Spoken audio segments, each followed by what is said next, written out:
For users who have the boss mode plan, you have access to one of the best tools within the Jasper world, documents. Documents provide an endless playground of possibilities when creating content. Let's walk through the different functions available to you when interacting with a document. When you click the Compose button, or Command-J on a Mac, Control-J on a PC, Jasper reads the text that you have written before your cursor and does his best to continue writing. Think of it like telling a human assistant to keep writing while you enjoy a refreshing beverage. Jasper, keep writing for me. When you do this, Jasper will look for patterns, instructions, and clues based on your previous text to decide what to write next. Remember, to better understand how Jasper decides what to write, reference the How Jasper Thinks section in Bootcamp. You can always go back and visit it for a quick refresher. Now, before you actually hit Compose, you need to provide Jasper with relevant details and instructions to guide his outputs. There are two ways to influence Jasper's writing.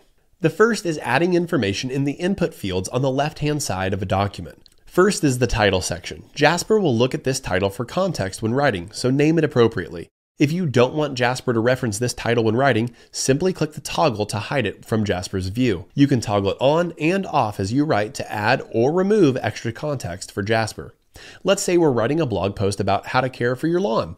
In the title section, I would write the actual title of the blog post, 8 Tips for a Greener Lawn. Below the title field is the content description and brief field. This is where you will input simple instructions about what you want Jasper to write about. Think of it once again as if you were writing simple instructions to another human writer. Continuing the lawn care blog post example, I might put this in the content brief. Write a blog post entitled 8 Tips for a Greener Lawn. It should include tips for homeowners in the United States. Write about St. Augustine grass and zoysia grass. Now you can move on to tone of voice. Here you can be as creative as you want. For a blog post about lawn care, you could use scientific or professional, but a more fun tone of voice might be Bob Vila. That should do nicely. You can always play around with this till you get the exact tone and feeling out of Jasper that you want. Finally, let's discuss the keywords input field. This is an often misunderstood element of a document. You see, adding keywords makes it more likely that Jasper will include those keywords the next time that he generates content. However, this does not guarantee that he will include them though. Jasper is an expert at writing, and he does a great job of not overloading a keyword when it's not relevant. Here, we'll use lawn care as a key word. It is very important to know that the text inside of the title, content brief, tone of voice, and keyword input fields influence the output every single time Jasper writes text inside of a document. You'll notice that as you write longer content, Jasper will keep referencing what's in those sections and start to repeat himself throughout a document if it isn't updated or adjusted. Of course, this isn't ideal. There are two solutions to this. One, the quick and fast solution is to toggle on and off each of the sidebar inputs as you write. This will allow or prevent Jasper from seeing and using them anymore.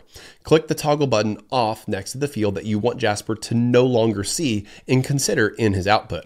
The second option, which we highly recommend, is to continually update the sidebar inputs as you work through a document. This will help give Jasper a fresh perspective on that section that he is writing for you in that moment. For instance, let's go back to the 8 Tips for a Greener Lawn blog post example. After my introduction paragraph, the first tip that I'll write about is water your lawn regularly.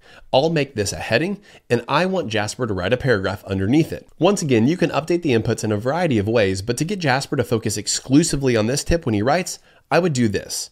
Delete the content in the title, content brief, and keywords and update them to guide Jasper. The title can now be the first tip that we want Jasper to write about. Water your lawn regularly.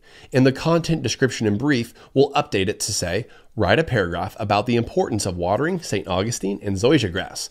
Talk about how many inches of water each one should get and how frequently to water. And the key word I want to use in this section is inches. Now when I hit Compose, Jasper will pull in that updated information and use it to guide what he writes next. Remember, you don't have to update the sidebar inputs as you go, but try doing that if you're not getting the results that you want out of Jasper. A few final elements left to discuss include the output length and saving a document. In the sidebar, you'll see options for changing the number of words Jasper writes when you hit Compose. S, M, and L. These stand for shorter, medium, and longer. Shorter is for 20 to 25 words, medium is 50 to 55 words, and longer is 110 to 115 words. Try generating content using these different output lengths to see the difference. Most users either use M or L when composing in a document. Keep in mind though that you'll find sometimes when using the longer output lengths that Jasper can lose focus at the end of a generation and start to write lower quality or off-topic content. Also remember that as you're writing in a document, you can always see the total amount of words that you've written right here in a document. Now for saving a document and a document history. Your document is automatically saved as you write. But to better organize it, you can name that document and then save it in the document section. You can view and restore past versions of any document going back 7 days. Here's how to open and restore a previously saved version. In the top right of a document, locate the 3 dots, then select Document History. From there, you can choose a previously saved version and restore it. Good luck!